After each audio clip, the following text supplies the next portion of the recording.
Ma'am ये structure याद रखना पड़ेगा? नहीं, स्टार्च का ये स्ट्रक्चर जो है ये मैंने आपको पिछली क्लास में शो करा था। इस स्ट्रक्चर में आपको एक चीज बस नजर आ रही है, जब कभी भी आपको स्टार्च पढ़ने को मिले तो मैंने आपको एक कॉन्सेप्ट दिया था, ठीक है, जिसकी वजह से मैं ये स्टार्च का स्ट्रक्चर जो है आपको शो कर रही हूँ। आपको मैंने एक बात सिखाई थी जहाँ पे मैंने आपको बोला था what are the differences between homopolymer and heteropolymer, याद आया? हाँ मैम। मैंने आपको सिखाया था what are the differences between homopolymer and heteropolymer, ठीक है। तो होमो मतलब ही सिमिलर होता है और हेट्रो मतलब क्या होता है, डिफरेंट होता है। तो होमोपॉलीमर में हम लोग क्या देखते हैं कि यहाँ पे सेम टाइप के मोनोमर्स जो है ये सब मिलके एक पॉलीमर को बनाने का काम करते हैं। तो अभी जैसे हम ये स्टार्च का स्ट्रक्चर देख रहे हैं, ठीक है, ये जैसे आपको यहाँ पे क्या दिख रहा है, अब जैसे एज फॉर एग्जाम्पल एक दूसरा अगर मैं आपको एग्जाम्पल दूँ तो हम यहाँ इनोलिन की बात करते हैं। ये इनोलिन है जो पिछली क्लास में शो करा था मैंने आपको, नॉट इंसुलिन, ये इनोलिन है, ठीक है। तो ये किसका पॉलीमर है, ये फ्रक्टोज का पॉलीमर है। और जब हम इंसुलिन के बारे में बात कर रहे थे या करेंगे आगे जाके, तो वो किसका पॉलीमर है, वो एमिनो एसिड्स का है। तो मैं आपको ना यहाँ इनोलिन इनोलिन लगा हुआ है, अब इसके नेक्स्ट पेज पे मैं आपको इंसुलिन पे शो कर देती हूँ। आप फिर खुद मुझे बताएंगे। मैंने एक ऑर्नामेंट का एग्जांपल देके आपको समझाया था, याद है सारे बच्चों को? Yes ma'am. है ना, मैंने एक पेंडेंट का एग्जांपल देके आपको समझाया था, तो आपको आया होगा समझ में। प्रोटीन का एक इंसुलिन ही देख लीजिए, आपको समझ आ जाएगा what are the differences between homopolymer and heteropolymer. ये रहा आपका, कोई सा भी अगर मैं इसमें से स्ट्रक्चर उठाऊं जैसे एज फॉर एग्जांपल, आगे मैं आपको सिखाऊंगी तो घबराने की जरूरत नहीं, बट मेरा एक क्वेश्चन होगा सिर्फ आपसे इस डायग्राम से ही। मैं आपको पहले तो समझा देती हूँ व्हाट इज दिस। ये इंसुलिन है, क्या है ये?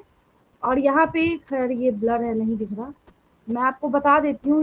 इसके बीच में क्या है ना, इसके बीच बीच में जगह जगह पे अलग अलग एमिनो एसिड का नाम लिखा है। जैसे एज फॉर एग्जाम्पल मैं बोल रही हूँ, आपको बस सुनना है। यहाँ पे क्या है, अब जैसे एक स्ट्रक्चर है तो GLY ग्लाइसिन है, वैलिन है, GLU ग्लूटामिक एसिड है, सिस्टीन है। सिस्टीन मतलब रैंडमली किसी को भी अगर हम देखें, तो मेरा आपसे ये क्वेश्चन है कि इसको हम होमोपॉलीमर बोलेंगे या हेट्रोपॉलीमर बोलेंगे, क्या बोलेंगे इसको? हेट्रोपॉलीमर। Home heteropolymer. पॉलीमर। क्यों बोलेंगे हेट्रोपॉलीमर, सोचिए। मैम डिफरेंट मोनोमर्स मोनोमर से। डिफरेंट है। इसको हेट्रोपॉलीमर बोलने का एक छोटा सा रीजन ये है कि हम जब इस स्ट्रक्चर को देखेंगे और हम जब इस स्ट्रक्चर को एनालाइज करेंगे, तो इसमें क्या है, सब अलग अलग एमिनो एसिड्स मिलके इसको बनाने का काम कर रहे हैं, कोई एक एमिनो एसिड नहीं है।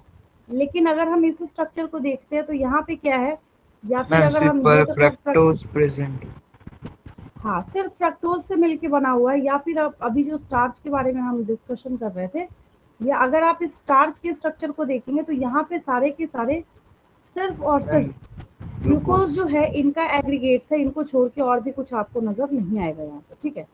तो आपने सीखा था होमोपॉलीमर एंड हेट्रोपॉलीमर, ठीक है। कई बार क्या होता है, बहुत बार ऐसा होता है और देखने को मिलता है कि जब हम स्टार्च की बात करते हैं, ठीक है, तो कई बार स्टार्च जो है अपने साथ कुछ आयोडीन को भी होल्ड करके रख सकता है। अगर ये हेलिकल पोर्शन में मतलब ऐसे हेलिकल ही बन जाए तो उसमें ये क्या कर सकता है, कुछ पार्ट जो है आयोडीन का भी होल्ड कर सकता है। अब एक बच गया यहाँ पे, सारी डिस्कशन तो हमने कर ली, एक ही रह रहा है तो आपको भी पता है, जो हमने सारे पॉलीमर्स देखे थे और जो हमने सारे पॉलीसेकेराइड्स के बारे में पढ़ाई करी थी, ठीक है। मैं यहाँ इस पेज की बात कर रही हूँ, मैं बता देती हूँ आपको, ये रहा, ठीक है। तो उसमें से हमारे पास क्या बच गया, एक ग्लाइकोजन रह रहा है और दूसरा जो है ये रहा सेलुलोज स्ट्रक्चर। तो अभी तक हम लोग डिस्कशन किसके ऊपर कर रहे थे, स्टार्च के ऊपर। अब ग्लाइकोजन है, इसका मोनोमर भी क्या है, ग्लूकोज है। अगर आप सेलुलोज को देखिए, इसका मोनोमर भी क्या है, ग्लूकोज है। स्टार्च को ग्लूकोज। आपने देखा, ग्लाइकोजन। आपकी बॉडी का रिजर्व फूड क्या है, ग्लाइकोजन है, सीख रखा है आपने, आपकी बॉडी का रिजर्व फूड क्या है, ग्लाइकोजन है, ठीक है। तो ये ग्लाइकोजन को जब आप देखना स्टार्ट करेंगे तो ग्लाइकोजन जो है स्टार्च हो गया, और होमोपॉलीमर हेट्रोपॉलीमर नोट्स के फॉर्म में मैंने आपको बताया था। उसके बाद हम लोग क्या करते हैं, यहाँ पे ये तो रफी पेज, आप इसको समझिए, इसकी कोई रिक्वायरमेंट नहीं है यहाँ पे, ना कोई सिग्निफिकेंस, ठीक है। तो मैं इसको यहाँ से रिमूव कर देती हूँ, ठीक है। तो अगर हम ग्लाइकोजन की बात करें तो अब ऑब्वियस है कि अगर हम सबको ऐसा बोल रहे हैं कि सब के सब क्या है, ग्लूकोज के पॉलीमर्स हैं, ग्लूकोज के क्या है, पॉलीमर्स हैं, then what are the differences between all these structure. तो ये सब के सब क्या है, पॉलीमर्स में भी ये सब के सब क्या है, आइसोमर्स हैं। क्या है ये, मतलब इनके ज्वाइनिंग अरेंजमेंट में जब आप ध्यान से तीनों को कंपेयर करके देखेंगे तो आपको क्या पता चलेगा, सबका स्ट्रक्चर क्या है, अलग अलग है। मैं एक स्ट्रक्चर को ऐड करना सिखाऊंगी, बाकी अब सब कुछ सीख जाएंगे, ठीक है। ये क्या है, ग्लाइकोजन है। ये क्या है, ग्लाइकोजन है। आपको बस इतना याद रखना है कि what is the monomer of glycogen. तो आपको याद रहेगा कि ग्लाइकोजन का मोनोमर भी क्या है, ग्लूकोज है। ग्लूकोज ही इसको भी बनाने का काम करता है, ठीक है। और देन हमारे पास रह गया, आपने स्टार्च भी देख लिया, ग्लाइकोजन भी देख लिया, और एक ही रह रहा है यहाँ पे सेलुलोज। सेलुलोज डाइजेस्टिंग एंजाइम हमारी बॉडी में है क्या, नो आपसे मैम, क्वेश्चन पूछ रही मैं। प्लांट में होता है। क्या सेलुलोज डाइजेस्टिंग कोई एंजाइम है क्या हमारी बॉडी में, नो मैम। नहीं है, ठीक है। तो सेलुलोज को क्योंकि सेल डाइजेस्ट करने वाला कुछ भी प्लांट हमारी में। बॉडी में नहीं है, जिसकी वजह से आपने देखा होगा जैसे कैटल्स वगैरह हैं तो उन्हीं को डाइजेस्ट करने की कैपेबिलिटी है। रीजन ये है, उनके गट्स में स्पेशल क्या पाया जाता है, मिथानोबैक्टीरियम नाम की बैक्टीरिया। हालांकि नीचे इसके बेस में जो है वो स्ट्रक्चर घूम रहा है, किसका स्ट्रक्चर है, सबका सब ग्लूकोज का यहाँ पे, बट ये काफी ज्यादा ब्लर है, पता नहीं क्यों ब्लर है, चलिए कोई भी रीजन हो। यहाँ पे एक छोटी सी बात मैं आपको समझाऊंगी इस इमेज के हेल्प से, ठीक है, उसके बाद हम लोग आगे बढ़ेंगे। अब जैसे यहाँ पे क्या है, एक लीफ है, सबको दिख रहा है, ठीक है। लीफ है तो आप इसके सेल को एनालाइज करेंगे तो क्या दिखेगा आपको, एनिमल सेल तो दिखेगा नहीं, प्लांट सेल दिखेगा, ठीक है।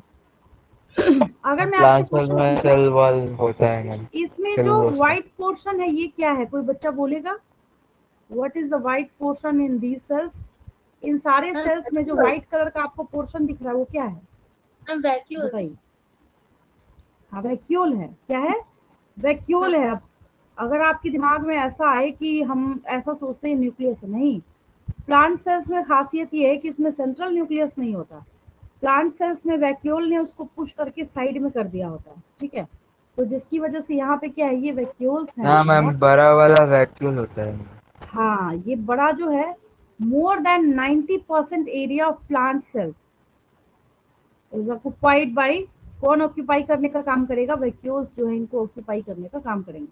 अब इसमें से एक जो पिन पॉइंट है, इसको जब हम जूम करके देखेंगे माइक्रोस्कोप के अंदर तो हमें उसमें ऐसे थ्रेड लाइक स्ट्रक्चर दिखेंगे। अब आप इसको और आप अल्ट्रा स्ट्रक्चर अगर आप देखने की कोशिश करेंगे तो आपको ऐसे चेन्स दिखेंगे इसके अंदर। अब ये किसका चेन है, सबका सब ग्लूकोज का है। किसका चेन है, ये ग्लूकोज का चेन है, ठीक है।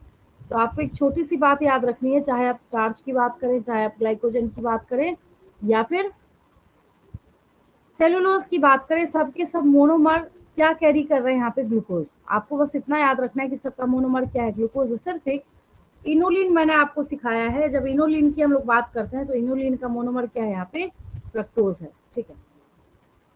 अब अगर आप एक पेपर का भी टुकड़ा देखते हैं, पेपर जो है तो आपको पता है कि पेपर्स को बनाने के लिए जो ट्री का जो आउटर बार्क है उसका यूज किया जाता है। तो अगर उसको भी आप क्या कीजिएगा, उसकी फाइबर को देखना स्टार्ट कीजिएगा तो उसमें भी आपको क्या मिलेगा, ग्लूकोज मिलेगा, ठीक है। और पॉलीसैकेराइड जो है बहुत सारे फॉर्म्स में पाया जा सकता है, बहुत सारे फॉर्म्स में होता है। जब हम एक्सोस्केलेटन ऑफ ऑर्थ्रोपोड्स की बात करते हैं, या फिर अगर मान लीजिए हम सेल वॉल की अगर हम यहाँ पे बात कर रहे हैं, सेल वॉल के बारे में अगर हम डिस्कशन कर रहे हैं, तो आपको पता है कि अगर हम फंजाई के सेल वॉल का नेचर देखें तो फंजाई के सेल वॉल में क्या प्रेजेंट होता है, मैम काइटिन। काइटिन। काइटिन होता है। क्या होता है, काइटिन होता है, ठीक है। तो वहां पे क्या होगा, काइटिन का बना होता है। और काइटिन का भी अगर आप मोनोमर देखना स्टार्ट कीजिएगा तो उसको हम लोग कहते हैं एन एसिटाइल ग्लूकोजामिन। नाम याद रखना है, स्ट्रक्चर अभी मैं बार बार आपको वार्निंग दे रही हूँ, आपको पैनिक होने की जरूरत नहीं है। That is an acetyl glucosamine, ठीक है। ये किसका मोनोमर है, it's monomer of chitin. Chitin का मोनोमर है, ठीक है। तो नेक्स्ट जब हम लोग यहाँ पे बात करते हैं, एक लाइन बस नोट कीजिएगा, ज्यादा नहीं लिखूंगी मैं, चलिए।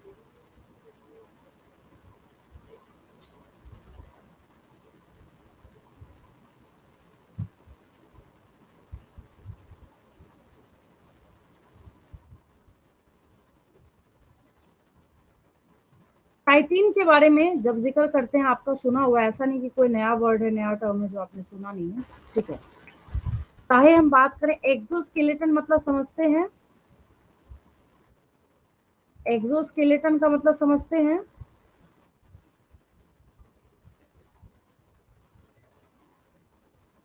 Yes ma'am. क्या होता है? मैम कॉकरोच के ऊपर एक हार्ड लेयर होता है जो मतलब उससे तोड़ा नहीं जा सकता, वो रेडियो एक्टिव रेजिस्टेंट होता है मैम, वो काइटिन काफी से बना होता है। रेसिस्टेंट होता है ये, हाँ ठीक है, वेरी गुड। काइटिन जो है ये नेचर वाइज अगर हम बात करें बहुत ज्यादा ये रेसिस्टेंट होता है। तो कॉकरोच का जो एक्सोस्केलेटन है वो किसका बना हुआ है? काइटिन का बना हुआ है। किसका बना हुआ है? काइटिन का बना हुआ है। मैम पर और काइटिन काइटिन तो के भी जब हम लोग बेस को देखना स्टार्ट करते हैं तो काइटिन मैम के, हाँ बोलिए। मैम काइटिन तो पर मशरूम पे भी पाया जाता है मैम। मशरूम के जो टिश्यूज होते हैं वो मैम काइटिन के बने होते हैं। तो मैम मशरूम का भी तो स्ट्रक्चर बहुत स्ट्रांग होना चाहिए, और मैम ऐसा तो होता नहीं है। नहीं, जरूरी नहीं है। जब आप बायोलॉजिकल क्लासिफिकेशन पढ़ रहे थे वहां मैंने आपको एक और बात बताई थी। जब आप इसके सेलुलर ऑर्गेनाइजेशन के बारे में पढ़ते हैं तो फंजाई में क्या लिखते थे आप बताइए तो? जब सेलुलर ऑर्गेनाइजेशन की हम बात करते हैं तो फंजाई में क्या पढ़ते हैं आप? Ma'am cell wall is made up of chitin. नहीं, सेलुलर ऑर्गेनाइजेशन। ओ अ, मैम यही कि मैम वो आपका अलग होता है थोड़ा देखिए, सा। छोटी सी बात है, लूज टिश्यूज पढ़ा था आपने? याद आया? Yes ma'am. Yes ma'am. आपने यस मैम पढ़ा नहीं था। याद आ रहा, मैं अभी तुरंत याद दिलाती हूँ, हमारे पास फैसिलिटी है, ठीक है, गूगल है हमारे पास। तो मैं आपको तुरंत अभी याद दिलाती हूँ, टेबल 2.1। हालांकि ऐसा डाउट आना नहीं चाहिए दिमाग में, बट आता है तो क्या कर सकते हैं अब, है ना। तो टेबल 2.1 जब हम देखते हैं, आप लोग भी निकाल लीजिए, हालांकि आपको दिख जाएगा, नहीं भी निकालिएगा। बायोलॉजिकल क्लासिफिकेशन, ठीक है। तो उसमें जब हम सेलुलर ऑर्गेनाइजेशन की बात कर रहे थे, इसकी वजह भी मैं आपको बताती हूँ। देखिए ये था,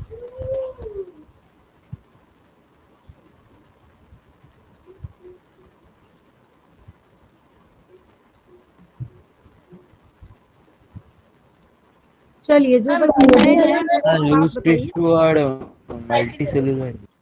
हाँ, यहाँ पे जो आप इसके, मैं ये पूछ रही हूँ आपसे, ठीक है, ये पूछा मैंने, आपने शायद समझा नहीं। मैंने सिर्फ ये पूछा था, ये बॉडी ऑर्गेनाइजेशन वाला कॉलम है ना, ये कॉलम ऑफ बॉडी ऑर्गेनाइजेशन जो है, तो जब इसके बारे में हम बात करेंगे, मोनेरा में आपने सेलुलर लिखा, प्रोटिस्टा में आपने सेलुलर लिखा, लेकिन जब हम फंजाई की बात करते हैं तो हम कैसा लिखते हैं? मल्टी सेलुलर लूज टिश्यू, ठीक है। और जीरो लेवल का एग्जाम्पल चाहिए, एक और एग्जाम्पल लीजिए।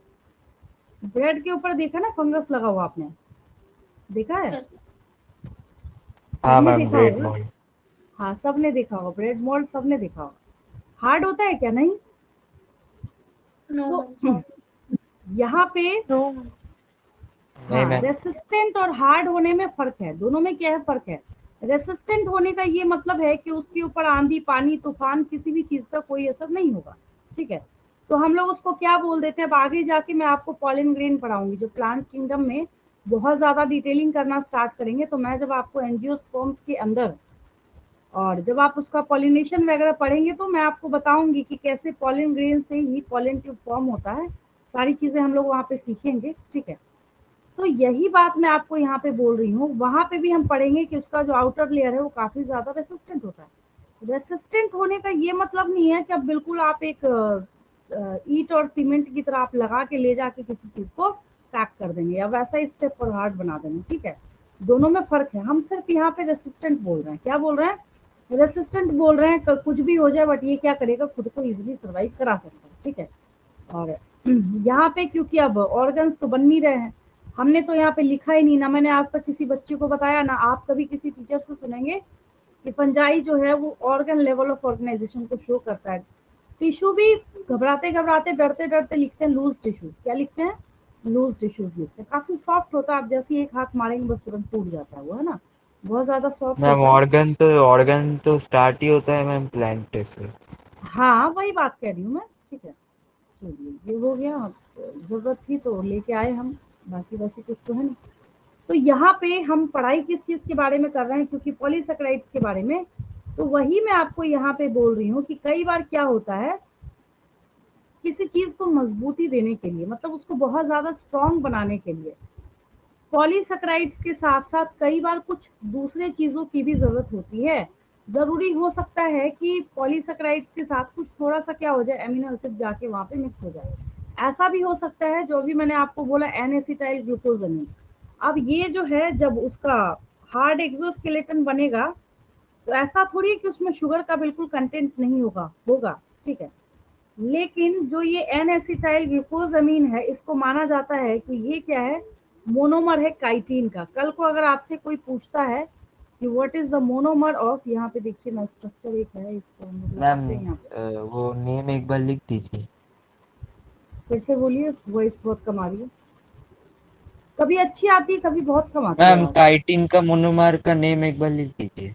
अभी मैं लिख रही हूँ, डोंट वरी, आपको घबराने की जरूरत नहीं है, मैं ऐसे नहीं छोड़ूंगी, आपको पैनिक होने की जरूरत नहीं है। एन एसिटाइल ग्लूकोजामिन, खैर स्ट्रक्चर नहीं आ रहा तो मैं लिख ही देती हूँ, कोई बात नहीं। वैसे भी आपको बस सीखना है इसका नेम, ठीक है। हम लोग इसके नेम के ही बारे में डिस्कशन करते हैं। That is an acetyl glucosamine, है ना, क्योंकि अमीनो ग्रुप होता है इसमें, स्ट्रक्चर में देखेंगे हम लोग। The monomer of the monomer of chitin is N acetyl, N acetyl, छोटा सा डैश देते हैं बीच में, फिर एसिटाइल लिखते हैं, TYL, एसिटाइल लिखते हैं। और एसिटाइल लिखने के बाद हम क्या करते हैं, ग्लूकोज, एन एसिटाइल ग्लूकोजामिन। अब ठीक है, इसको हम लोग एन एसिटाइल ग्लूकोजामिन बोलते हैं, लिख लीजिए।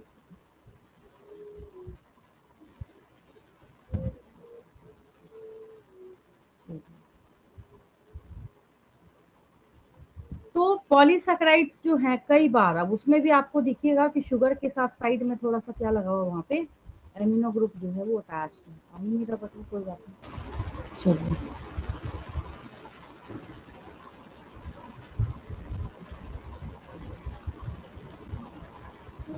आपको सिर्फ नेम याद रखना है। मैंने आपको क्वेश्चन दिया what is the monomer of chitin, आपको अपना ज्यादा दिमाग नहीं लगाना, बस एक काम करना है, आपको क्या करना है, लिख देना है the monomer of chitin is N acetyl glucosamine. बस आपको नेम लिखना है और नेम ही याद करना है आपको, ठीक है। आपके पास मैम क्लास कभी भी 12 मैम में स्ट्रक्चर से दिया जाएगा मैम क्वेश्चन। स्ट्रक्चर से मैं बताऊंगी ना कैसे क्वेश्चन दिया जाएगा, कैसे सॉल्व करना है उसको, ठीक है। और आपके पास 12th में भी केमिस्ट्री की बुक जब आप टर्न करके देखेंगे, तो ऑर्गेनिक केमिस्ट्री में ये वापस से चैप्टर है, वहां भी दोबारा से चैप्टर है आपके पास बायोमॉलिक्यूल, वहां भी आपको पढ़ना है, ठीक है। देखिए, जैसे अगर हम इस स्ट्रक्चर के बारे में बात करते हैं, तो यहाँ पे देखिए, ये नीचे जो है अमीनो ग्रुप जो है इससे जुड़ा हुआ है, जिसकी वजह से हम इसको एन एसिटाइल कहते हैं, ठीक है। ग्लूकोजामिन, ठीक है। आगे बढ़ते हैं, तो काइटिन का मोनोमर आपने क्या सीखा, एन एसिटाइल ग्लूकोजामिन जो है वो सीखा है, ठीक है। तो इसका मतलब है कि पॉलीसैकेराइड्स जो है कॉम्प्लेक्स फॉर्म में भी हो सकते हैं। और ये कैसे हो गया, अब यहाँ पे जब कॉम्प्लेक्स फॉर्म में हो गया तो ऑब्वियस है कि यहाँ पे क्या हो गया, ये हेट्रोपॉलीमर हो गया। कैसा हो गया, हेट्रोपॉलीमर हो गया, ठीक है। इसमें कोई दिक्कत नहीं, किसी को प्रोटीन स्टार्ट करें हम लोग। Yes ma'am. चलिए, यस मैम। प्रोटीन मजा आएगा आपको पढ़ने में, काफी इंटरेस्टिंग है। सबसे पहली बात, जो सबसे पहली चीज जो मैंने आपको, मेरे ख्याल से हर क्लास में कोई ऐसी क्लास नहीं है जिसमें मैंने आपको इसको नहीं सिखाया है, that is structure of amino acid, है ना। तो एमिनो एसिड स्ट्रक्चर के बारे में जब हम लोग बात करते, बहुत बार, काउंटलेस टाइम्स, काउंटिंग नहीं है कितनी बार मैंने आपको सिखाया है एमिनो एसिड स्ट्रक्चर, है या नहीं, मैम अल्फा है ना। हाँ कार्बन। मैम, बहुत बहुत बार, 1000 टाइम्स तो मैंने एक क्लास में कई बार बोला है मैंने, फिर वापस से रिपीट कर रही हूँ। तो इतना ज्यादा जो मैंने रिपीट करा है उसकी वजह से भी बच्चों को थोड़ा इंटरेस्ट आ जाता है, ठीक है। चलिए, उसका फायदा होता है सबसे पहली बात तो ये है कि इसकी शक्ल आप बहुत अच्छे से पहचानिए। आगे जाके आप बिलीव नहीं करेंगे, मैं आपको एक छोटी सी बात बताती हूँ, ठीक है।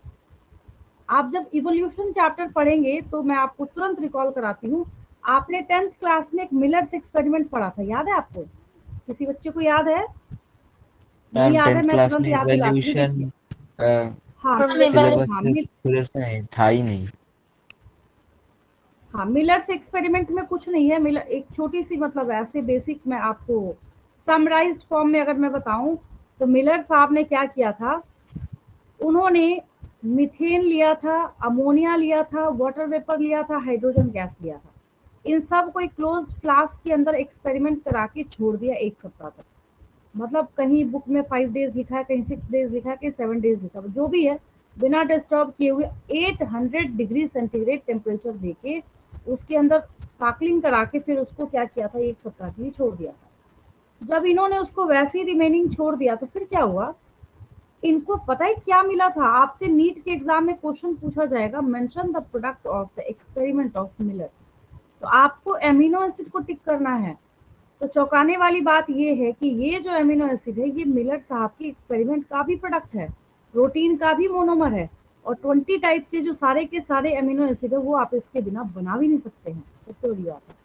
तो आपको यहाँ पे क्या, और बीच वाले कार्बन को हम लोग क्या कहते हैं, ये बीच वाला जो कार्बन है ये अल्फा अल्फा कार्बन। कार्बन है। हाँ, बार बार मैंने लिख रखा है, ये अल्फा कार्बन है, इट्स कार्बोक्सिलिक ग्रुप, ये एमिनो ग्रुप है यहाँ पे, ये रिप्लेसेबल साइट है, इस वजह से हम लोग इसको आर लिखते हैं, ठीक है। थोड़ा सा बस एक लाइन लिखूंगी, ज्यादा तो मैं वैसे भी अब नहीं प्रेफर करूंगी आपको लिखना। चलिए,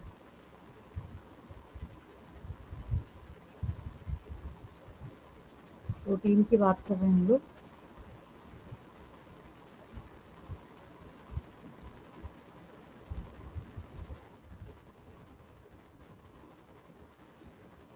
प्रोटीन, प्रोटीन में खासियत ये है कि आगे जाके क्या करेगा, ये 4 स्ट्रक्चर्स को कैरी करेगा, मतलब 4 तरह के हम इसको डिवाइड करते हैं, प्राइमरी, सेकेंडरी, टर्शरी, क्वाटरनरी, उसको भी समझना आसान है, उसमें भी कहीं कोई दिक्कत नहीं है। तो प्रोटीन में जो सबसे पहली चीज़ है वो यही है। और आपको पता है कि किसी भी चीज़ के बारे में जब आप लिखना स्टार्ट करते हैं, चाहे केमिस्ट्री की पढ़ाई क्यों ना कर रहे हैं, ठीक है, अगर कहीं पे आपने कोई, जैसे एक छोटा सा रबड़ है, रबड़ होता है ना, रबड़, इरेजर, रबड़, उस नेचर का कोई भी चीज़ होता है, तो रबड़ का मोनोमर क्या होता है? खूब सुना होगा आपने, रबड़ का मोनोमर क्या होता है?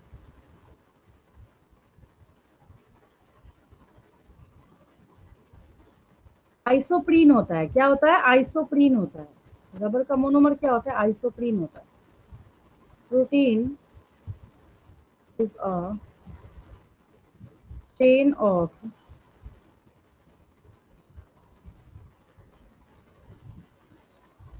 वेरियस, हम सिमिलर नहीं लिख रहे हैं यहाँ पे, हम क्या लिख रहे हैं? वेरियस लिख रहे हैं, ठीक है। Protein is a chain of various amino acids, amino acids, ठीक है, वैरायटी ऑफ एमिनो एसिड्स। तो प्रोटीन चेन, तो protein chain is also known as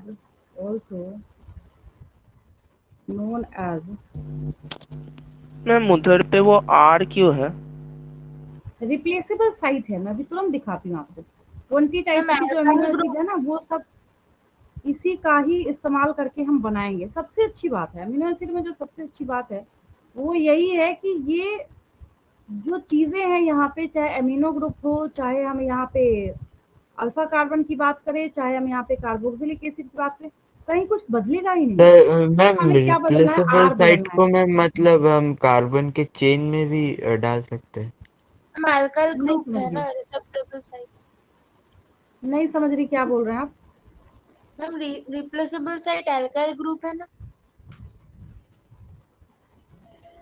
हाँ यहाँ मैम पे वही कह रहे हैं। रिप्लेसेबल साइड पे हम कुछ भी लगा सकते हैं, कोई भी चीज हम यहाँ पे ऐड करेंगे। मैम हम मतलब हाइड्रोजन सी भी एच लगा थ्री सकते सी हैं, टू एच फाइव जो कुछ भी लगा सकते हैं। हाँ हम CH3 भी लगाएंगे, हम सब कुछ लगाएंगे। जो चीज आप पॉसिबल कर सकते हैं, हम इसमें फिनाइल भी लगाएंगे। फिनाइल है ना, बेंजीन जो रिंग होता है, हम उसको भी लगाएंगे, इसमें सब कुछ लगाएंगे। तो इसका नाम ही, तभी तो 20 टाइप का अमीनो एसिड बनेगा। मैं अभी तुरंत आपको शो कर देती हूँ। सबसे पहले यहाँ पे मैंने लिखा protein is a chain of various amino. आप लोगों में ना पेशेंस नहीं है इस बैच में, बच्चों में पूरा खत्म नहीं होने देते हैं, उसके पहले ही बीच में आपको डाउट पूछना होता है। पहले पूरा ओवर हो जाने दीजिए, तो बहुत सारा जो डाउट है ना वो वैसे भी ओवर हो जाएगा। पहली लाइन मैंने लिखी नहीं कि सारे बच्चों का डाउट शुरू हो जाता है, ठीक है, चलिए कोई बात नहीं, बट एक बार टॉपिक पूरा होने दीजिए। उस चक्कर में होता क्या है कि ये और ना डिले डिले डिले होता चला जाता है। मैंने आपको डे 1 बोल दिया कि आपके नीट के 90 क्वेश्चंस की रिस्पॉन्सिबिलिटी मेरी है। I am taking the responsibility of your selection in NEET examination, ठीक है। अब ये नहीं कि पढ़िएगा नहीं फिर बोलिएगा टीचर ने बोला तो सिलेक्शन हो जाएगा, ठीक है। तो आपको घबराने की जरूरत नहीं है। कहाँ क्या कितना डाउट बताना है, क्या करना है नहीं करना है, मैं 11 साल से पढ़ा ही रही हूँ, तो आपको टेंशन लेने की जरूरत नहीं है, पैनिक होने की जरूरत नहीं है। मैं करा रही हूँ आपको, करते जाइए फटाफट। एक्स्ट्रा ही बताती हूँ, अभी तक ऐसा तो नहीं है कि आपने मेरे से एक भी चैप्टर नहीं पढ़ा है। सुपर सुपर सुपर एक्सप्लेनेशन में दे देती हूँ किसी भी टॉपिक का, तो थोड़ा सा पेशेंस रखिए, सुनिए, एटलीस्ट कंप्लीट होने दीजिए किसी चीज को, है ना। बीच में इंटरप्ट होते कई बार आपने नोटिस किया होगा, मैं ना बताते बताते यही भूल जाती हूँ मैं बता के रही थी आपको, है ना। रीजन ये है कि आपने जो पूछा मैं तो उस टॉपिक के अंदर घुस जाती हूँ ना, फिर डाउट के अंदर, तो जो चीज मैं बता रही होती हूँ उससे फिर दिमाग डाइवर्ट हो जाता है। फिर इसको तो शुक्र है कि ये अभी मेरे सामने अवेलेबल है, तो देख के फिर याद आता है कि अच्छा ये जो था ये टॉपिक मैं करा रही हूँ आपको, ठीक है। फटाफट सुनते जाइए, अपने आप क्लियर हो जाएगा आर की जगह पे क्या आएगा नहीं आएगा। आपसे मैं सारे अमीनो एसिड बनवाऊंगी, बार बार बोलूंगी, रिपीट करके कॉपी पे बनाना है। मैं आपको अभी तुरंत समझाने जा रही हूँ, तो उसके पहले पैनिक मत होइए, आराम से आपको सुनना है पहले, ठीक है। अभी मैंने एक सिंपल सी बात बोली कि प्रोटीन जो है इसमें वैरायटी ऑफ अमीनो एसिड जुड़ेंगे, तो जिसकी वजह से हम लोग इसको क्या बोलेंगे, so protein chain is also known as heteropolymer. वापस आ गया ना, heteropolymer, heteropolymer of amino acids, amino acids, ये बहुत बड़ी बात है। अगर आपको ऑप्शन बनाया जाता है कि ये होमोपॉलीमर है, हेट्रोपॉलीमर है, क्या है, कैसा स्ट्रक्चर है, तो आपको हमेशा याद रखना है कि क्या है ये हेट्रोपॉलीमर।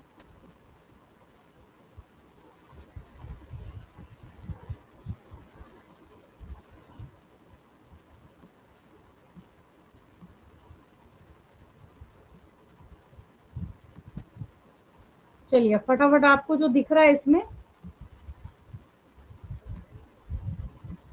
तो आप अगर देखते हैं, अगर हमने इसका चेन बना दिया पकड़ के, ये जो सारे अमीनो एसिड्स हैं उनका अगर हमने चेन बना दिया, तो हम उसको क्या कहते हैं दूसरी भाषा में, हम पॉलीपेप्टाइड चेन कहते हैं। लेकिन उसके पहले एक चीज आपको और यहाँ पे समझना जरूरी है कि आखिर जब हम दो अमीनो एसिड को लिंक करेंगे, ठीक है, तो जब आप देखिएगा लिंकिंग ऑफ एमिनो एसिड्स, क्या देखिएगा, लिंकिंग ऑफ एमिनो एसिड्स, वहां आपको एक बात समझ आएगी कि अच्छा जब हम इसका चेन बनाएंगे, जब हम क्या करेंगे इसका चेन बनाएंगे, तो हमें तो पेप्टाइड बॉन्ड बनाना है वहां पे।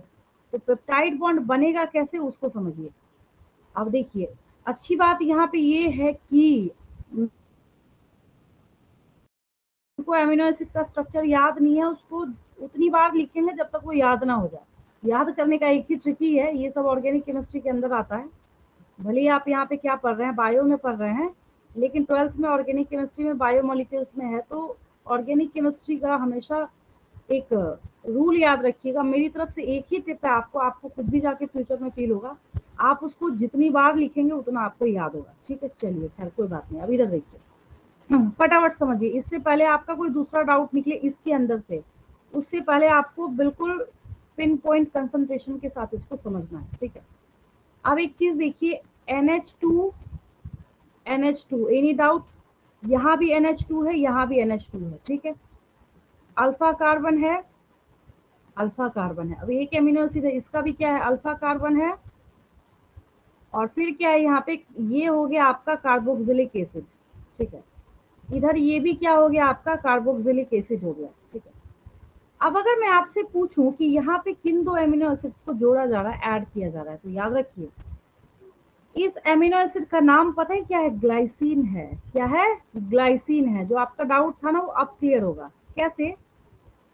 अब मैं आपसे क्वेश्चन पूछ रही हूँ, इस आर की जगह पे दुनिया का सबसे साधारण, सबसे सिंपल आप क्या ऐड कर सकते हैं बताइए, सबसे सिंपल सी चीज क्या ऐड कर सकते हैं आप, हम CH3, क्या ऐड कर सकते हैं। मैम CH3, आवाज कम आ रही है, थोड़ा फिर से बोलिए। Ma'am CH3। उससे भी सिंपल, CH3 तो बहुत आगे चले गए आप। Ma'am H hydrogen. ये आपके पीरियोडिक टेबल का फर्स्ट मेंबर कौन है? एच पीरियोडिक टेबल का हाइड्रोजन। आपका फर्स्ट मेंबर कौन सा है? हाइड्रोजन है। कौन सा है? हाइड्रोजन। यस, तो इस आर की जगह पे देखिए हमने हाइड्रोजन ऐड कर रखा है। यहाँ पे क्या ऐड किया है? हाइड्रोजन ऐड किया है। जो मैं बार बार बोल रही थी ना कि हम यहाँ 2 ग्लाइसिन ऐड कर रहे हैं, तो आप फिर मेरे से डाउट पूछते कि यहाँ पे मैंने ग्लाइसिन कैसे बोल दिया आपने मन से। तो एक्चुअल में यहाँ पे फैक्ट क्या है, जब इस आर की जगह पे हम क्या करते हैं, सिर्फ हाइड्रोजन को ऐड करेंगे। हाइड्रोजन से सिंपल कुछ ला सकते हैं क्या, बताइए? नहीं नहीं मैम। हाइड्रोजन से नहीं, सवाल ही नहीं उठता, इम्पॉसिबल है। तो हाइड्रोजन से सिंपल तो आप कुछ ला ही नहीं सकते। मैम वो तो सबसे सिंपलेस्ट एलिमेंट है। ये सिंपलेस्ट हो गया। तो आपका एक काम क्या है, आप लोग तो बताते भी नहीं है मुझे, मैंने कितनी बार आपको होमवर्क दिया है। आप बच्चों का एक होमवर्क मेरी तरफ से ये है कि आप मुझे ये बताएंगे कि नीट के किस ईयर में पूछा गया है कि which of the following is the simplest amino acid. तभी तो कॉन्फिडेंस आएगा ना आपके अंदर। नहीं ये ऐसी हवा में बोल रही है सिलेक्शन हो जाएगा, कैसे हो जाएगा? मैम जब आप ग्लाइसिन। क्वेश्चन सुनेंगे तभी तो पता चलेगा। हाँ बोलिए। मैम आपने जो क्वेश्चन पूछा वो फिर से बताएंगे मुझे होमवर्क। मैं अभी बोल देती हूँ, देखिए ना, ये देखिए ये ग्लाइसिन है। हमने क्या किया इसको, अब इसमें मैंने क्या किया है, सिर्फ हाइड्रोजन ऐड किया है आर की जगह पे। ठीक है, मैं तुरंत लिख देती हूँ। ये क्या है, ग्लाइसिन है। इतना इतने मोटे मोटे अक्षर में मैं लिख देती हूँ आपके लिए, ताकि इसके बाद जिंदगी, मैं एक दिन बताऊँ अगले दिन बच्चे फिर भूल जाते हैं, उससे अच्छा है मैं ही बता देती हूँ आपको। ठीक है, ये स्ट्रक्चर में तो आपकी मास्टरी हो रखी है, यस और नो, याद है ना सबको? यस है ना? यस। हाँ, इसको हम घुमा सकते हैं, इसको हम क्या कर सकते हैं, टर्न कर सकते हैं। जैसे आपने नोटिस करा होगा कि मैं NH2 को बार बार इधर लेफ्ट साइड में बनाती हूँ, कार्बोक्सिलिक एसिड को राइट में। इसको आप क्या कर सकते हैं, घुमा सकते हैं, टर्न कर सकते हैं। उसमें कोई कहीं कोई कोताही नहीं है भाई। कार्बन बेचारा टेट्रावैलेंट है, कहीं जोड़िए, क्या फर्क पड़ना है आपको, है ना? तो बट यहाँ पे एक चीज क्या है, रिप्लेसेबल साइट की जगह पे हाइड्रोजन आया है। ठीक है, तो ये किसका स्ट्रक्चर है, ग्लाइसिन का स्ट्रक्चर है। किसका स्ट्रक्चर है ये? अब तो कोई शक नहीं, ग्लाइसिन याद हो गया सबको। आर की जगह पे एच बिठा देना है। क्या बिठा देना है? यस। यस, तो सिर्फ आपको एच बिठा देना है वहां पे। तो ये क्या है, ग्लाइसिन है। तो मैंने अभी क्वेश्चन क्या बोला था, मैंने बोला नीट के एग्जाम में पूछा गया है which of the following is the simplest amino acid. तो सिंपल, अब इससे साधारण क्या ढूंढ के लाएंगे नेचर में से, बताइए? तो हम लोग बोलते हैं glycine is the simplest amino acid, simplest amino acid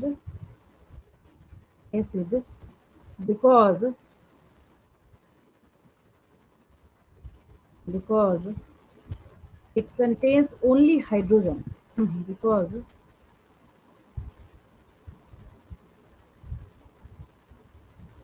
Because it contains hydrogen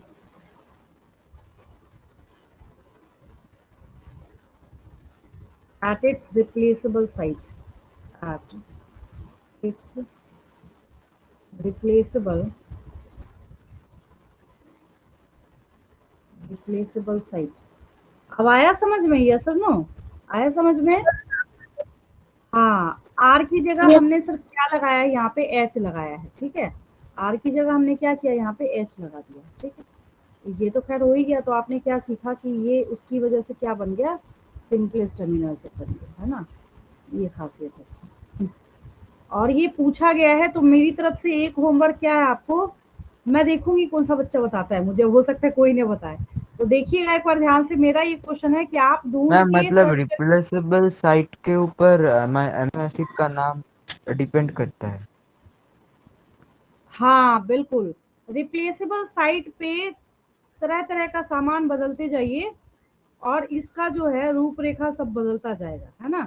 replaceable site है। अब जैसे आप किसी स्कूल में पढ़ते हैं, ठीक है, तो आप अभी क्लास 11th में हैं, तो ऐसा थोड़ी है कि आपने जिस डेस्क के ऊपर नाम लिख लिया अब आपका वो डेस्क आप ही का हो गया। भाई आपका बैच है, आप वहां से पास आउट होके आगे मूव करेंगे तो फिर वहाँ पे पिछले साल जो 10th में बच्चे हैं वो पास होने के बाद वापस बैठेंगे वहाँ पे, फिर आप चले जाएंगे।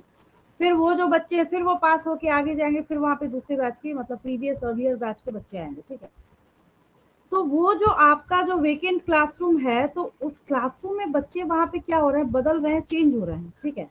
एग्जैक्टली उसी तरीके से वो क्लासरूम समझ जाइए यहाँ पे, ये रिप्लेसेबल साइट को, ये जो मैंने आपको यहाँ पे ये रिप्लेसेबल साइट समझ रखा है, इस रिप्लेसेबल साइट को आपको वही क्लासरूम समझना है।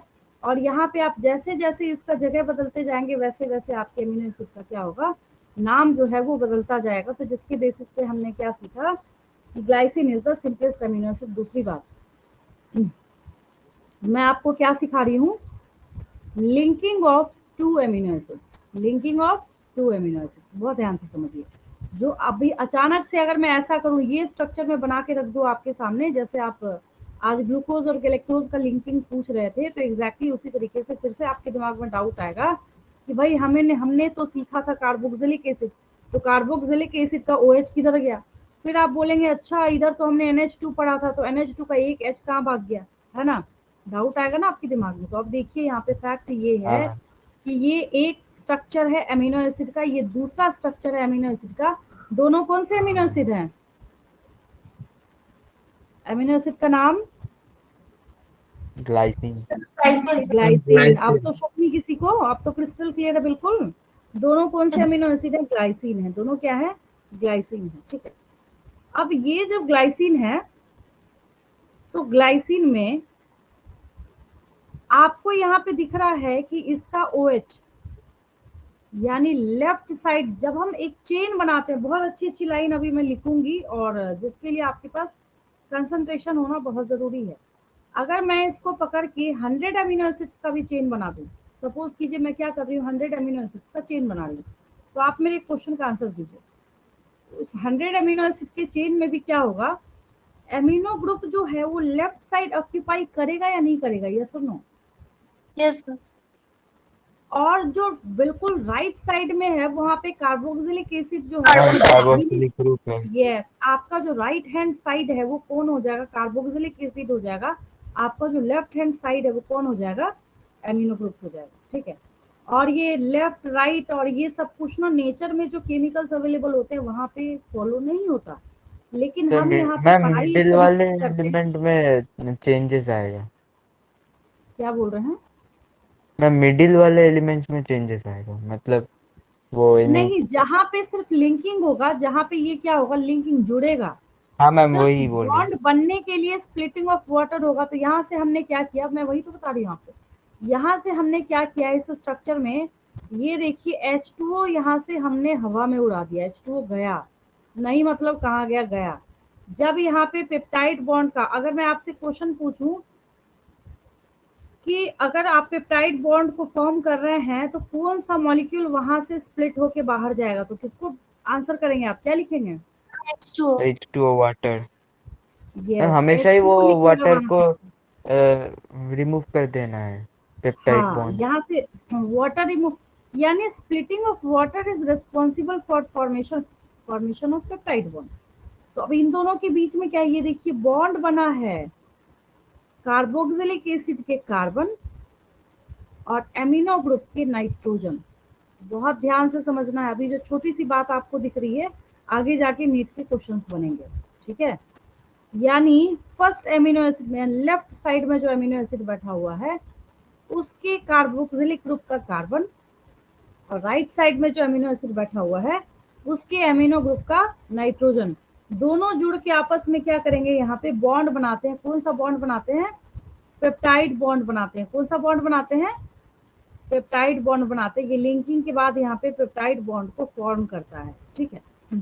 आगे देखिए, तो हमने यहाँ पे लिखा है। अब फटाफट इसको थोड़ा सा मैं लिखूंगी, ज्यादा नहीं लिखूंगी, चलिए ये हो गया। पेप्टाइड बॉन्ड फॉर्मेशन समझ आया सबको, यस मैम। समझ समझ आया, हाँ कितना मैम। आसान है।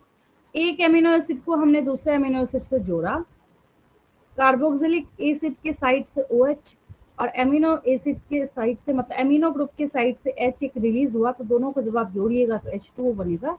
यहाँ से स्प्लिट होके H2O जो है वो बाहर चला गया। इसके रिमूवल होने की वजह से कार्बन बोलेगा नाइट्रोजन से, भाई मेरा भी एक पार्टनर चला गया, तुम्हारा भी एक पार्टनर चला गया, तुम मेरे साथ अटैच हो जाओ। तो यहाँ पे ये क्या करेगा, पेप्टाइड बॉन्ड फॉर्म कर लेगा। क्या बनाएगा, ये पेप्टाइड बॉन्ड बनाने का काम करेगा। और ये देखिए यहाँ पे प्लस H2O जो लिखा हुआ है, ये वाटर मॉलिक्यूल यहाँ से बाहर होके रिलीज हो गया। ठीक है, चलिए एक दो पॉइंट लिखिए इसमें। ग्लाइसिन तो खैर स्पेशल पॉइंट में था, अब हम लोग इसी के बाद ही लिख लेते हैं। फॉर्मेशन ऑफ पेप्टाइड बॉन्ड, चलिए formation of peptide bond.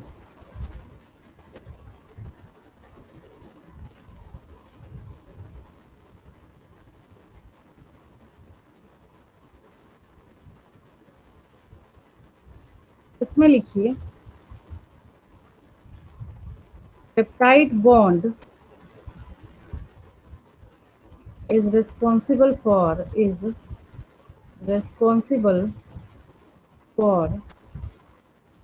linking of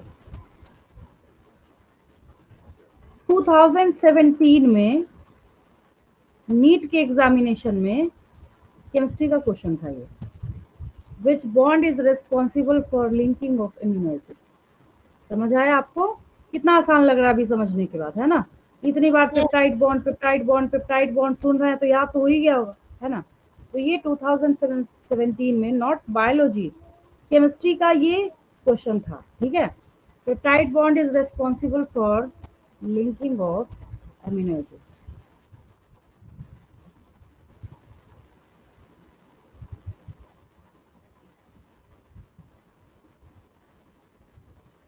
चलिए नेक्स्ट पॉइंट लिखिए। Peptide bond is formed peptide bond is formed after removal of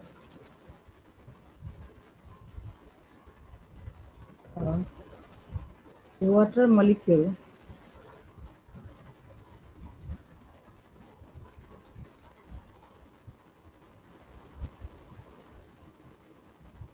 between two amino acids। अब अगर हम रिमूवल ऑफ वाटर की बात करें, कैसे बनता है H2O, उसकी बात भी कर लेते हैं।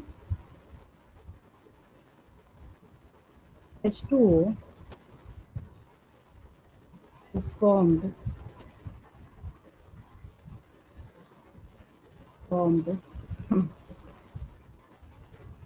after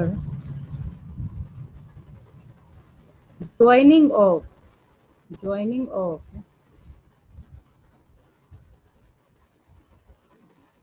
OH from left amino acid. समझ आया या नहीं आया? समझ आया? लेफ्ट लिखा मैंने तो। From left amino acid and H from right amino acid, right amino acid।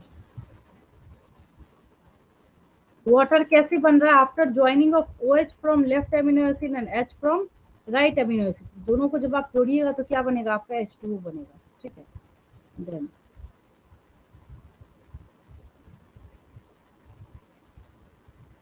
so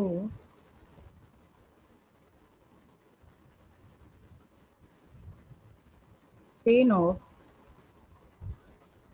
amino acids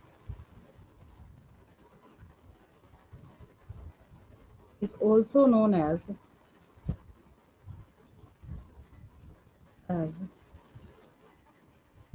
polypeptide chain। इसकी वजह से हम लोग इसको क्या कहते हैं? पॉलीपेप्टाइड चेन कहते हैं।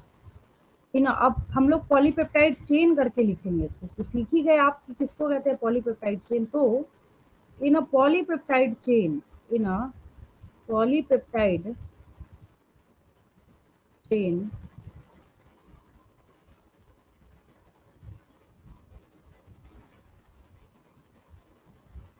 amino group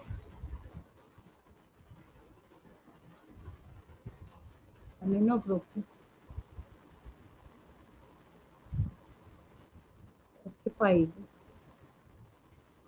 the left side while carboxylic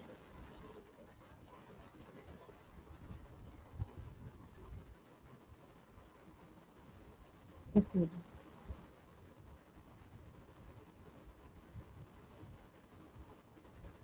is present in right side. ये तो आपने समझ रखा है, इसमें तो कोई डाउट नहीं, किसी को क्लियर है? बिल्कुल क्लियर है। Yes ma'am. Yes ma'am. जैसे हाँ बिल्कुल लेफ्ट साइड में जाएगा और राइट साइड में, समझी हुई चीजें, कुछ नया नहीं लिखा मैंने इसमें आपको, मैं शो भी कर देती हूँ आपको। चलिए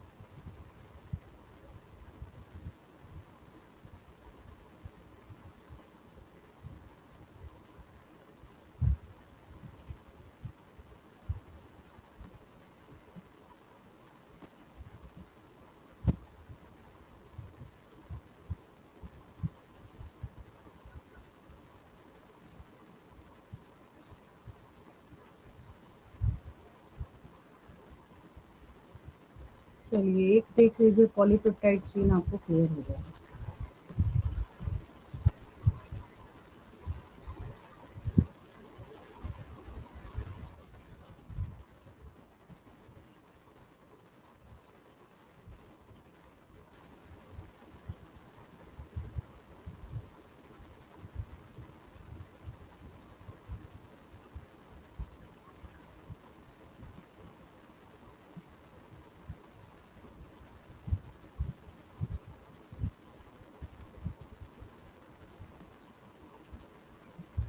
अगर हम यहाँ पे इस पॉलीपेप्टाइड चेन के बारे में बात करें, ठीक है, अगर हम चाहते हैं कि इसी पॉलीपेप्टाइड चेन से हम समझें, तो ये भी अच्छा है, बुरा नहीं है इसमें।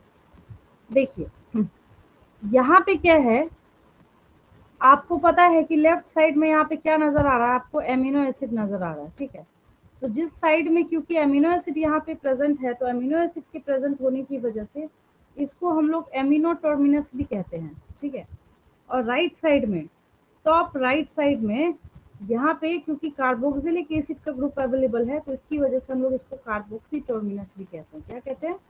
इसको हम लोग कार्बोक्सी टर्मिनस भी कहते हैं। यही मैंने पॉइंट यहाँ पे आपको लिखा है। यहाँ तो कोई दिक्कत नहीं, किसी को क्लियर है? बिल्कुल। Yes ma'am. मैम हाँ बोलिए।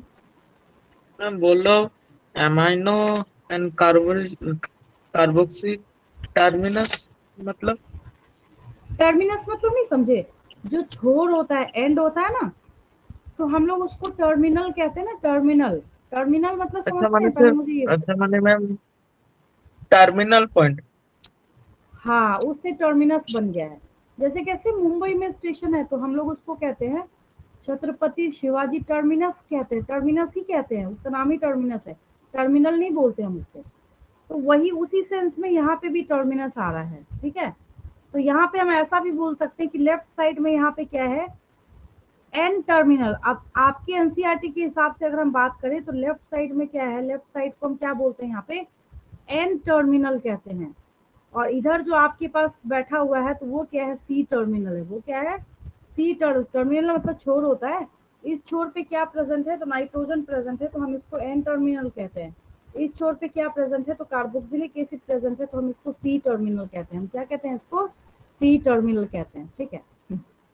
अब देखिए आगे जब हम बात करते हैं, अच्छा ग्लाइसिन का स्ट्रक्चर हर बच्चा बिना देखे बना सकता है? यस और नो? रिप्लाई कीजिए। Yes ma'am. Yes ma'am. पक्का? Yes ma'am. हाँ हाँ मैम। चलिए बिल्कुल सिर्फ मैम एकदम। H2O हाँ को निकाल देना है। बस आर की जगह पे क्या बिठा देना है आपको? आर की जगह पे क्या सर बिठाना है? एच बिठाना है। बॉन्ड, क्या बिठाना है? सी बॉन्ड। एच एंड सी। हाँ, एक ही आपको क्या करना है? वहाँ पे हाइड्रोजन को बिठाना है, हाइड्रोजन को फिक्स करना है, ठीक है। अब एक और जो एनसीईआरटी में स्ट्रक्चर है वो तो याद करना मस्त हो जाता है बच्चों के लिए, है ना। चलिए, तो ग्लाइसिन पे थे हम लोग।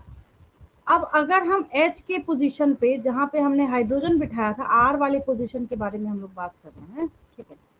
तो R वाले पोजीशन पे जो बार बार आप CH3 कर रहे थे ना, तो एक्चुअल में जब हम CH3 लगाते हैं R की जगह पे, तो वो अलानीन का स्ट्रक्चर हो जाता है, अलानीन बन जाता है। ये क्या बन जाता है? अलानीन बन जाता है। तो मिथाइल ग्रुप जो है वो अलानीन में प्रेजेंट होता है। कॉपी में फटाफट बना लीजिए, टाइम हालांकि आपको लगेगा नहीं। एमिनो एसिड के स्ट्रक्चर में आपके वहाँ पे यहाँ पे ना NH2 कट गया, 1 मिनट रुक जाइए, एक मिस्टेक है इसमें। NH2 लाना जरूरी है ना। ये तो खैर अमीनो ग्रुप तो होगा ही होगा जब आप इसके स्ट्रक्चर को देखेंगे। बस आप फटाफट कॉपी में बना लीजिए। आपको क्या करना है, NH2 जरूर दिखाना है ना। जो स्ट्रक्चर आप देखेंगे उसमें क्या है, NH2 जो है उसको आप रिप्रेजेंट करेंगे।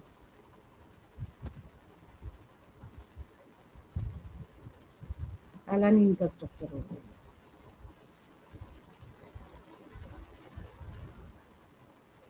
तो दूसरा स्ट्रक्चर आपने क्या सीखा टोटल? देखिए, बच्चों को मैं हमेशा यही बोलती हूँ, बच्चे कहते हैं मैम हमें बहुत टेंशन होती है, 20 तरह के अमीनो एसिड, हम कैसे इनके नाम को याद रखेंगे? दिक्कत तब होगी ना जब आप एक रात बैठ के सोचेंगे 20 के 20 हमें याद होना चाहिए। वैसा काम ही मत कीजिए।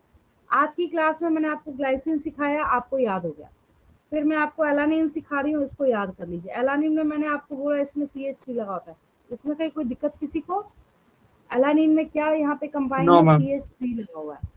सिर्फ आपको मिथाइल ही तो जोड़ना है R की जगह पे, बाकी सब कुछ तो सेम है। अमीनो एसिड के स्ट्रक्चर में अच्छी बात और सबसे सबसे अच्छी बात तो यही है कि बाकी की चीजें जो है वो अपनी जगह नहीं बदलती। तो जिसकी वजह से आपको एक सुविधा हो जाती है, आपको एक बहुत बड़ा एडवांटेज मिला है कि सिर्फ R की जगह को बदलिए और आप क्या कर सकते हो वहाँ पे। आर की जगह में मीथेन लगाना है। क्या बोल रहे हैं, R की जगह पे मैम मीथेन लगाना है। मिथाइल हो गया ना, ये CH3 हो गया तो मिथाइल हाँ हो मैम गया। क्या हो गया? मिथाइल। हाँ, क्योंकि कार्बन टेट्रावेलेंट, हम CH4 तो कर ही नहीं सकते इसको। यस और नो? CH4 हाँ मैम। कीजिएगा तो कार्बन को पेंटावेलेंट बना दीजिएगा आप, ऐसा तो होता नहीं, ठीक है। चलिए, नहीं मैम। अब कुछ बच्चे यहाँ पे कह रहे थे कि पता नहीं C2H5OH या CH2OH ऐसे आप कह रहे थे। अब अगर हम यहाँ पे CH2OH लगाएंगे तो इसका नाम सेरीन हो जाएगा। क्या हो जाएगा? सेरीन हो जाएगा, सेरीन। सिर्फ आपको क्या करना है, वहाँ पे CH2OH ऐड करना है। तो अगर हम इसको ओपन करके लिखे, मतलब एमिनो एसिड के स्ट्रक्चर को, अब हमारा मन कर रहा है NH2 को हम ऐसे लिखे, तो क्या बुराई है, लिख सकते हैं, कोई दिक्कत नहीं। तो ये हमने यहाँ पे क्या किया है, CH2OH ऐड किया है। क्या ऐड किया हमने यहाँ पे? CH2OH ऐड किया है। तो ये किसका स्ट्रक्चर बन गया? ये सेरीन का। ये 3 स्ट्रक्चर जो है आपकी एनसीईआरटी में बताया हुआ। एक बिल्कुल आसान सा है जिसकी वजह से मैं आपको सिखाऊंगी, ज़्यादा नहीं बताऊंगी, एक ही और बताऊंगी, नहीं तो पता चला अगली क्लास से आप क्लास ही नहीं कीजिएगा, मैडम बहुत ज़्यादा बता देती हैं। चलिए, आपने एक ग्लाइसिन सीखा है, उसमें जब आप मिथाइल लगाएंगे तो फिर आपने एलानिन सीखा है, और फिर जब आप उसमें CH2OH लगाएंगे तो ये सेरीन का स्ट्रक्चर है, ठीक है। ये किसका स्ट्रक्चर है? सेरीन का स्ट्रक्चर है, SERINE। अमीनो एसिड लिख देती हूँ आगे, amino acid, amino, ma'am alanine का स्ट्रक्चर एक बार दिखाइए। इसका एलानिन का अभी लाती हूँ, हाँ मैम। Serine structure.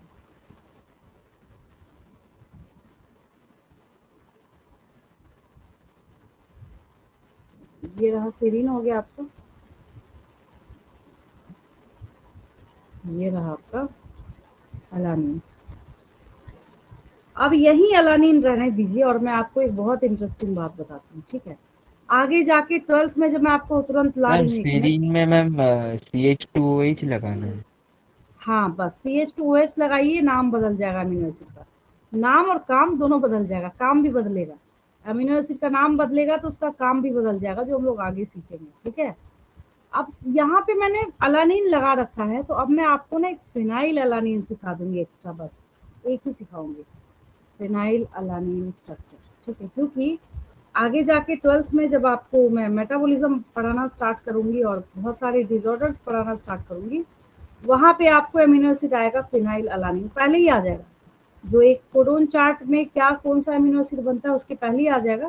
तो 11th में मैं जब भी बच्चों को पढ़ाती हूँ तो ये तो एटलीस्ट कम से कम बता ही देती हूँ, तो बच्चा ये समझ जाए, इतना समझने लायक हो कि हाँ भाई फिनाइलएलानिन जो है उसका स्ट्रक्चर है कौन सा और कैसा बनेगा। दम नहीं है, जान नहीं है इसमें, जो बच्चा बना सकता है इसको, फिनाइलएलानिन भी क्या कर सकता है आसानी से। अलानिन में ही फिनाइल लगा देंगे तो क्या बन जाएगा, वो फिनाइलएलानिन बन जाता है। ठीक है, बस यहाँ पे आयनिक फॉर्म में और कोई दिक्कत नहीं है। एक दूसरा भी देख लेते हैं।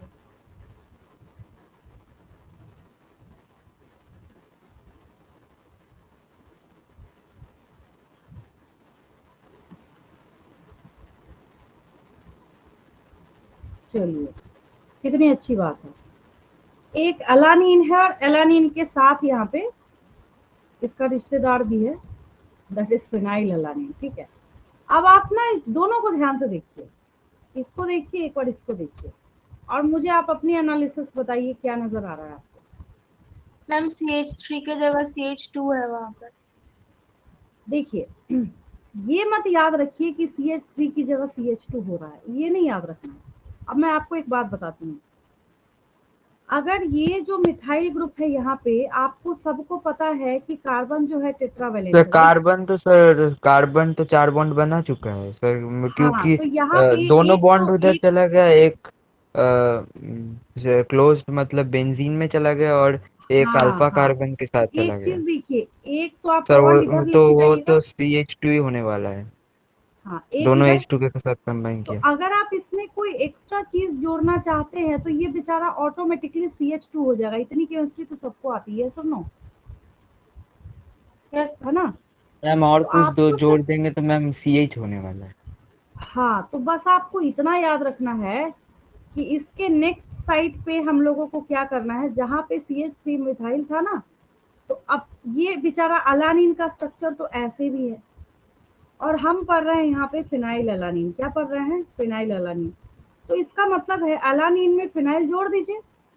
तो अलानीन के स्ट्रक्चर में हमने यहाँ पे क्या किया है, फिनाइल को जोड़ दिया। मैंने आपको क्या बोला था, जितने स्ट्रक्चर मैं बताऊंगी ना उसमें तो एटलीस्ट आपकी मास्टरी हो ही जाएगी, उसके स्ट्रक्चर आप बिना देखे बना सकते हो। आंख बंद किया तो कॉपी पे होता नहीं कि एटलीस्ट ये इमेजिन करते हैं कहाँ पे क्या बन रहा है, तो आंख बंद करके आप बना सकते हैं, यस और नो, है ना। तो अब आपको क्या करना है, सिर्फ यहाँ पे जो स्ट्रक्चर था अलानीन का उसमें सिर्फ एक फिनाइल ऐड कर देना है। तो इस एमिनो एसिड का नाम जो है फिनाइल अलानीन हो जाता है। क्या हो जाता है, इस एमिनो एसिड का नाम जो है वो फिनाइल अलानीन हो जाता है। ठीक है, तो समझाने के लिए मैंने दोनों को एक साथ यहाँ पे पेयर करके रखा हुआ था, और इसको मैं यहाँ से रिमूव करके नेक्स्ट पेज पे लेके जाती हूँ क्योंकि एक पेज पे सही भी नहीं रहेगा। चलिए, तो अलानीन है तो अलानीन के बाद ही हम लोग रखते हैं फिनाइल अलानीन, ताकि आप जब भी देखिए तो आपको याद आए कि अच्छा हमने जो ये स्ट्रक्चर देखा था, गया कहाँ है ये? चलिए इसमें देखते हैं।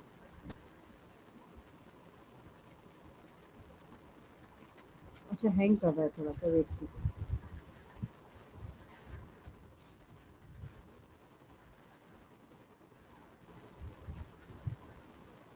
आता है, और अगर हम लोग बात करें यहाँ पे सब्जेक्टिव पार्ट, तो आपको साफ सीधा सा क्वेश्चन आएगा। अगर आप लॉन्ग क्वेश्चन के बारे में सोच रहे हैं तो आपको साफ सीधी सी बात पूछी जाएगी, right a detailed note on polysaccharides. तो आपको पता है कैसे लिखना है। फिर आपसे पूछा जाएगा right a detailed note on structure of protein. तो सारी चीजें वहाँ पे आपको डिटेल करनी पड़ती है। और मोस्ट इम्पॉर्टेंट पार्ट जो अभी आप सीख रहे हैं मेरे से साथ के साथ, मैम सभी मोस्ट अमाइनो इम्पॉर्टेंट, एसिड का स्ट्रक्चर इंक्लूड करना पड़ेगा।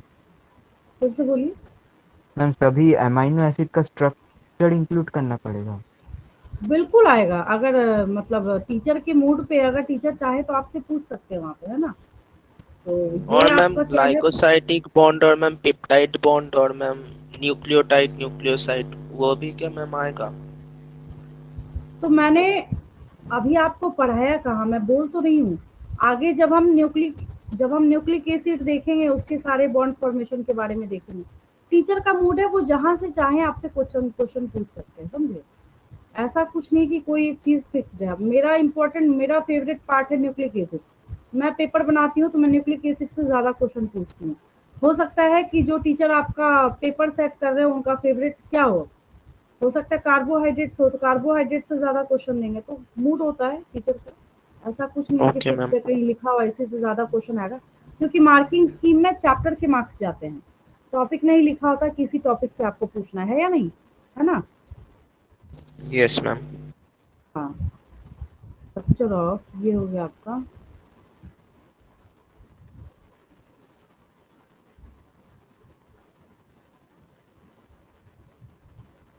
Phenyl alanine.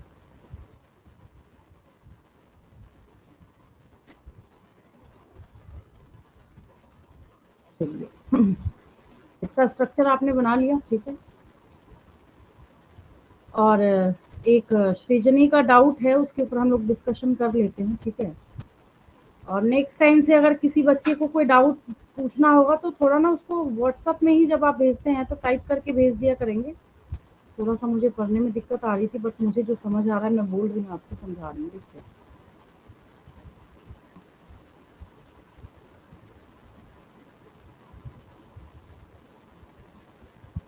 इन्होंने एक डाउट पूछा था, मैंने कैलकुलेट किया था वो, उसके बाद में आंसर करती हूँ उसका। हाँ, लिखा है जेसी बोस प्रूव्ड दैट, इसको अभी हम लोग बैठ ही करते हैं।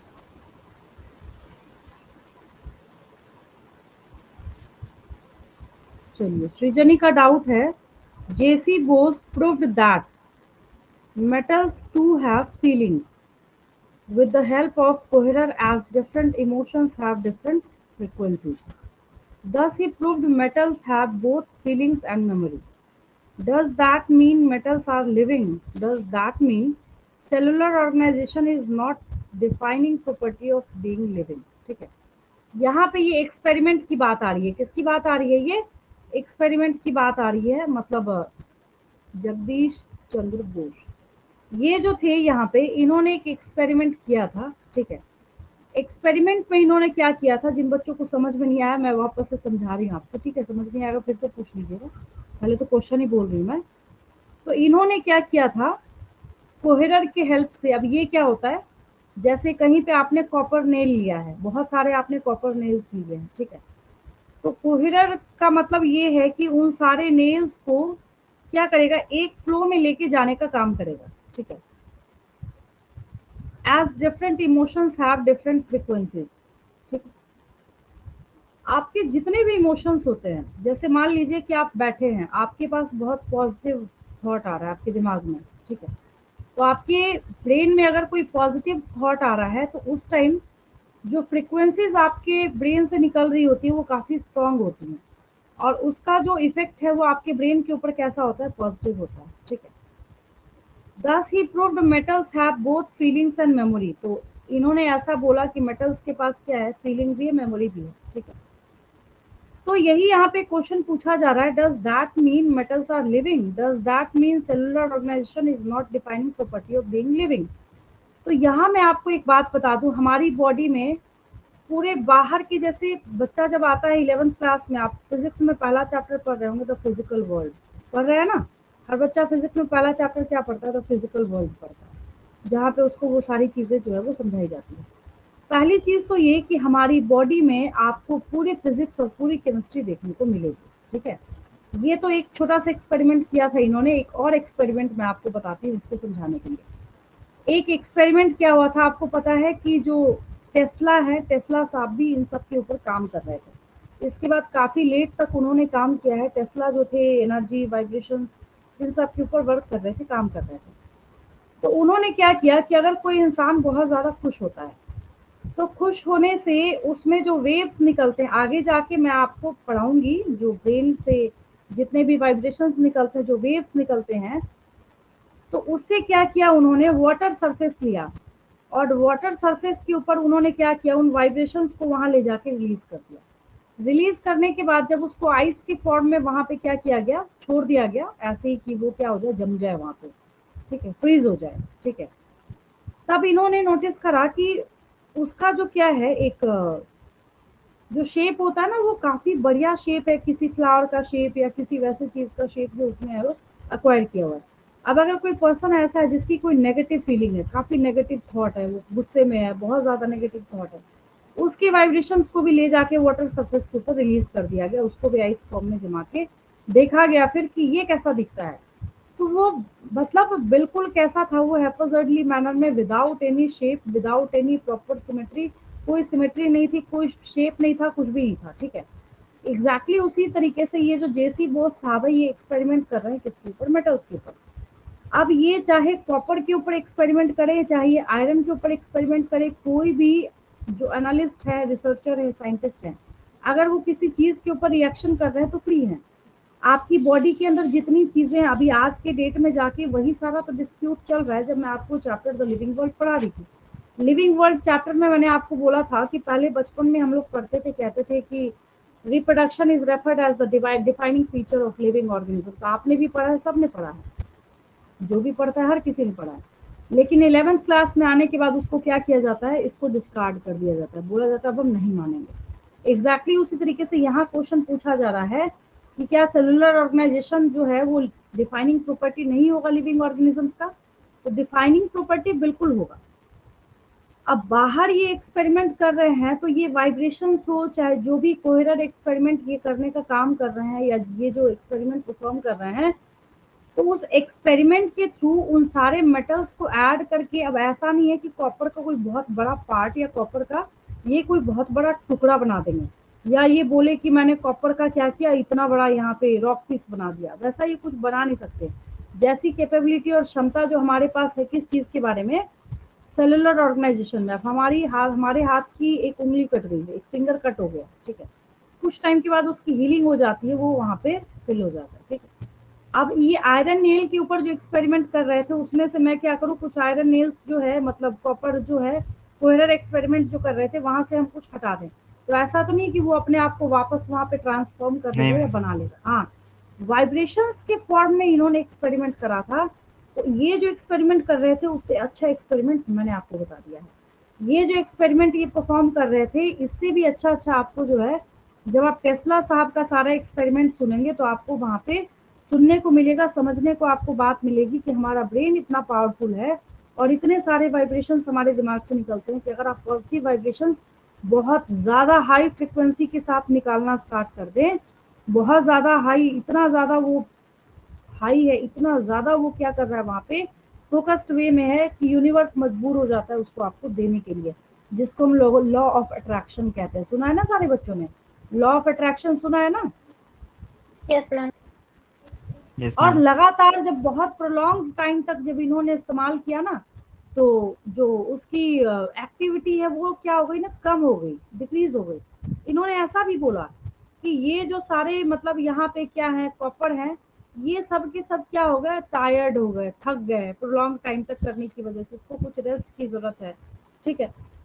और तब इन्होंने बोला कि मेटल जो है इनके पास क्या होता है, अपनी फीलिंग्स होती है, मेमोरी होती है हर जगह। आपको पता है बायोलॉजी, जब मैंने आपको जिस दिन पढ़ाना स्टार्ट किया तो वहां मैंने आपको क्या बोला था, biology is the science of exception. Bio की खासियत ये है, जहाँ हाथ मारिएगा, अच्छी बात भी है बुरी बात भी है, कोई भी टॉपिक हम, अब बचपन से आज तक आप पढ़ते आए हैं प्लांट्स और ऑटोट्रॉप्स, लेकिन आपने कुछ ऐसे प्लांट्स के बारे में भी तो पढ़ा है जो क्या है, ऑटोट्रॉप्स नहीं है। हाँ, मतलब हेट्रोट्रोफिक है। ऑटोट्रॉप्स भी है, प्लस प्लस वो क्या है, इंसेक्टिवोरस भी पार्शियली है, ऐसे हेट्रो। प्लांट। हाँ, पार्शियली क्या है वो, इंसेक्टिवोरस भी है। ऐसे भी प्लांट्स के बारे में आपने क्या करी है, पढ़ाई करी है। अब ठीक है, असाइनमेंट क्वेश्चंस लिखूं मैं? Yes yes ma'am. Ma'am. Yes चलिए। मैम।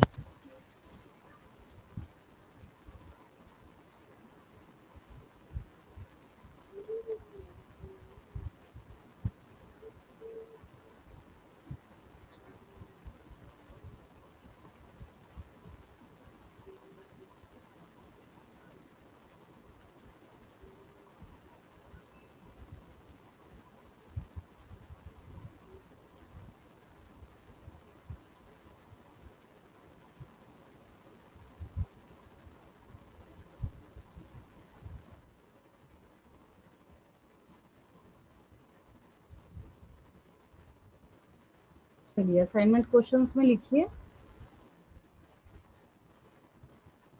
ज्यादातर तो अमीनो एसिड के स्ट्रक्चर पे ही दूंगी, ठीक है। पहला लिखिए,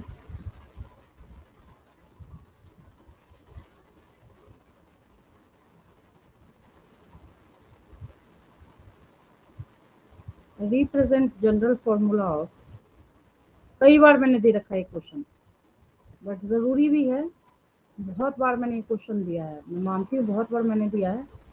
represent general formula of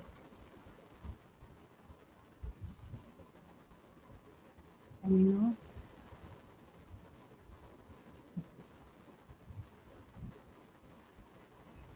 second लिखिए, mention the monomer of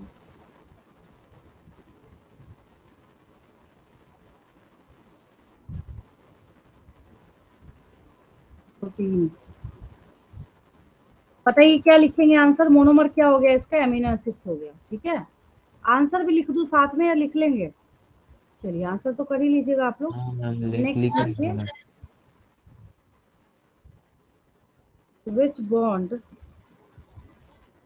which bond is responsible for linking of amino acids?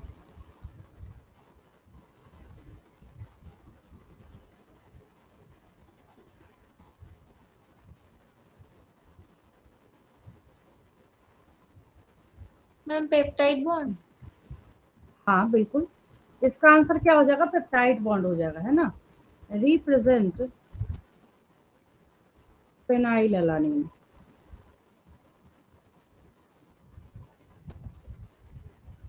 Then name the simplest amino acid. क्या लिखेंगे आंसर, ग्लाइसिन। क्या लिखेंगे? Yes, glycine. ग्लाइसिन, ग्लाइसिन लिखेंगे।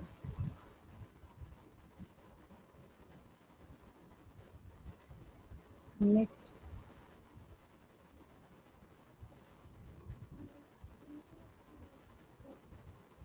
represent serine. Next, which which amino acid is formed after addition of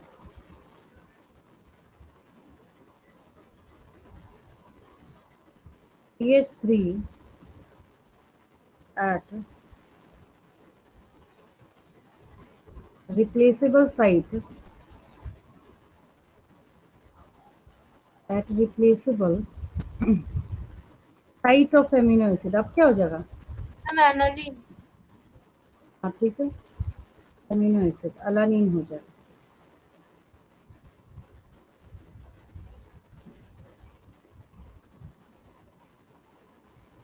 How peptide bonds are formed? दोनों को join करके वहां से एक वाटर मॉलिक्यूल रिलीज करके दिखा देना है आपको, ठीक है। नेक्स्ट लिखिए, represent,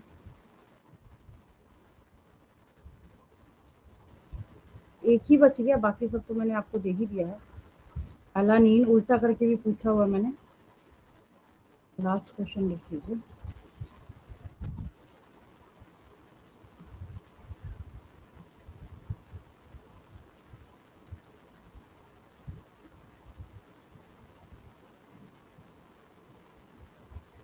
tenth question.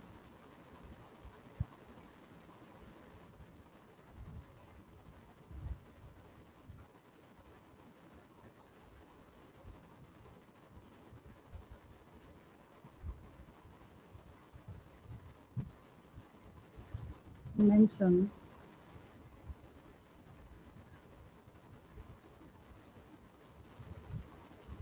The name of that amino acid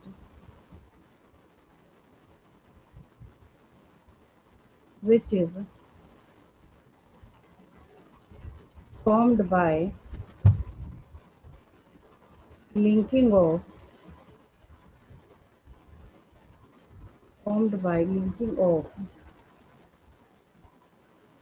phenyl